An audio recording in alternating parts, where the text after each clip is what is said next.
Yo, this is Dark, and here's a Mythic Plus guide for the Darkflame Cleft.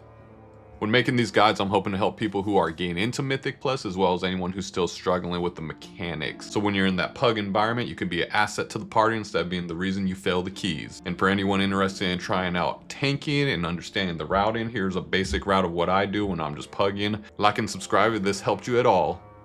In this first hallway right here, you could clear basically everything until you get to the first boss. You just want to be careful when you're pulling. The Overseers, they have this big AoE knockback that will knock you back, but also all their allies back as well. So you can knock back enemies into more enemies and, butt pull a crap ton of people that you didn't want to necessarily pull. So make sure you're aware of those big ol' AoEs.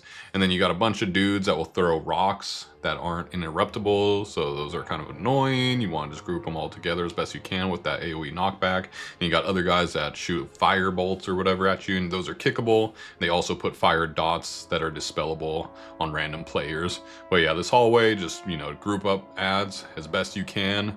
And just make sure you're not pulling extra ads that you don't want to pull. Oh, and the moles, they just enrage at some point, so just, burn them down.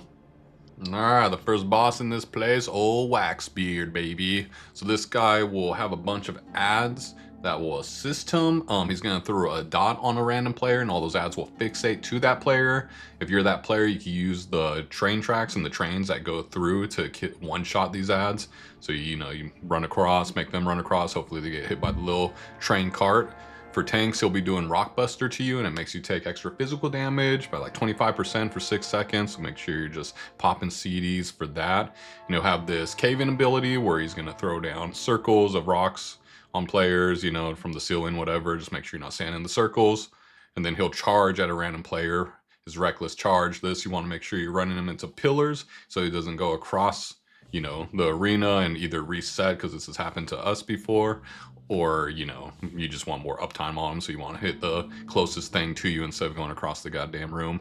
And the last thing here, there's going to be a cart with some HP that will come up that will explode and do a shit ton of damage, so make sure when that cart comes on, that's priority, and all DPS is swapped to that cart, kill the cart, and then go back on the boss. Rinse and repeat and kill this guy.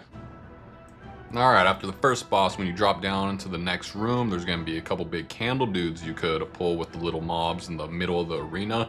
The big wax candle guys, they'll be doing an AoE circle that will leave a huge fire puddle. So you just move out of that and, you can start kiting to the next boss room.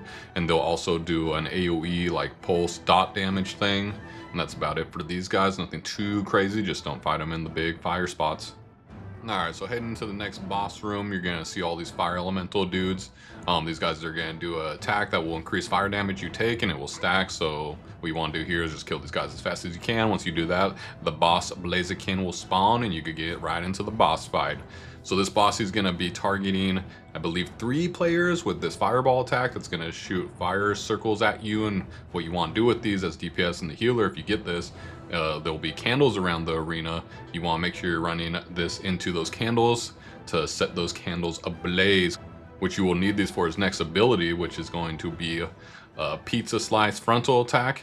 And it will open up areas wherever the candles are lit, and you can stand in those lit up areas and not take any damage from these frontal cones that he'll be pushing out.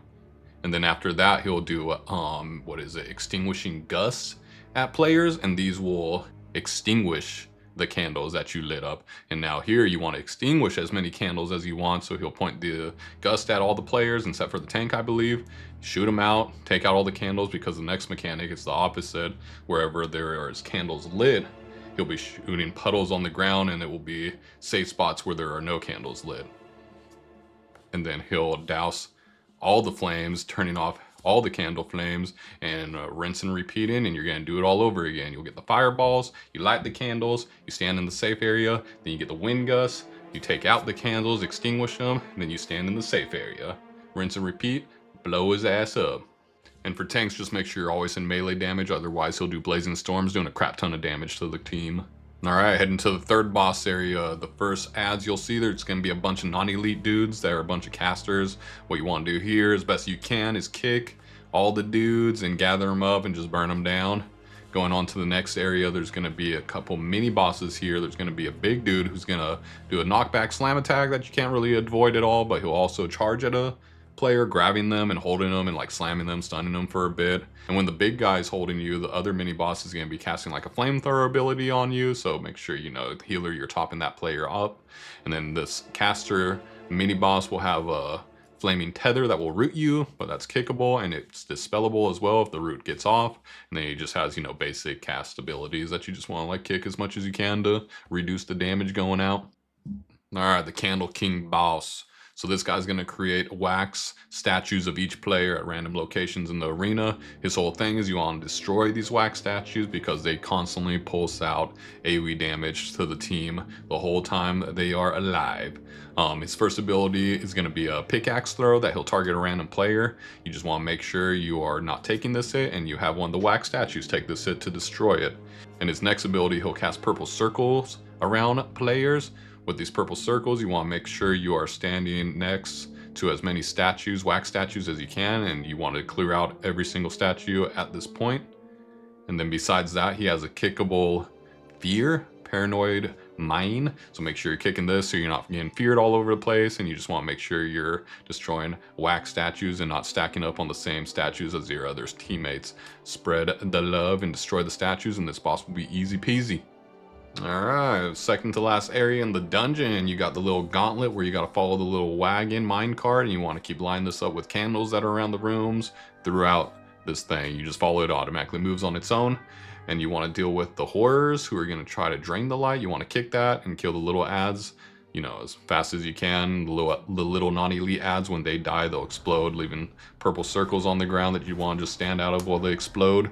And there's going to be creepers that are long tentacle looking dudes, and every time there's a ally of theirs who dies next to them, they'll get stronger and stronger. So you want to make sure you're killing these guys as fast as possible so the tanks aren't getting their asses beat for too long.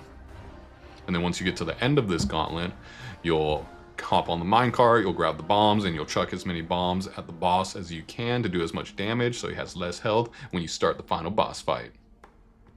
In the last area before the final boss, there's just going to be a bunch of those creepers that will get stronger and stronger the more stuff that dies next to them. And this is where you can pick up any leftover percentage you need for your key. Just make sure you're not going too crazy, because if you pull too many of the little dudes with the creepers, you're going to one-shot yourself as the tank.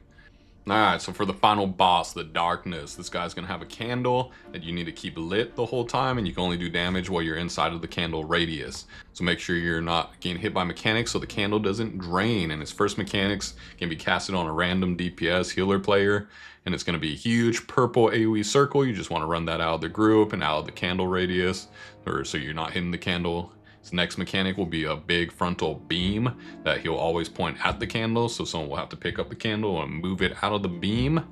And then he has a called Dark Spawn, where he'll spawn a bunch of little dudes. This is also kickable, so you don't get too many little dudes that come. And those ads are just going to come over and try to drain the light from the candle, so kick them, kill them before they can do that. And if your candle is getting low, because he'll be doing internal darkness, which will drain candlelight no matter what you do, it's non-kickable, it's just AoE damaging pulse that drains the light as well as your health. But you could pick up all the little candles across the room and bring them to the big candle to keep it lit and keep DPSing them. And if you want to, you could move the candle from its initial placement closer to where the candles actually spawn, so you don't have to move that far to grab the candle lights when you need them. And that's it for the Darkflame Cleft. Hopefully, you know, this helped you out and you killed these bosses. They're all freaking easy, dude. Peasy, weasy, measy. Blades crash, realms collide. Dark Age rises, no place to hide. Warcraft legends under his control. Gaming worlds he swallows all.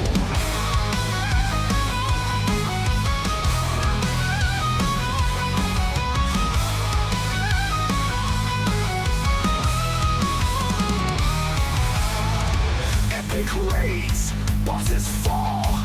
Dark Age conquers, no mercy at all.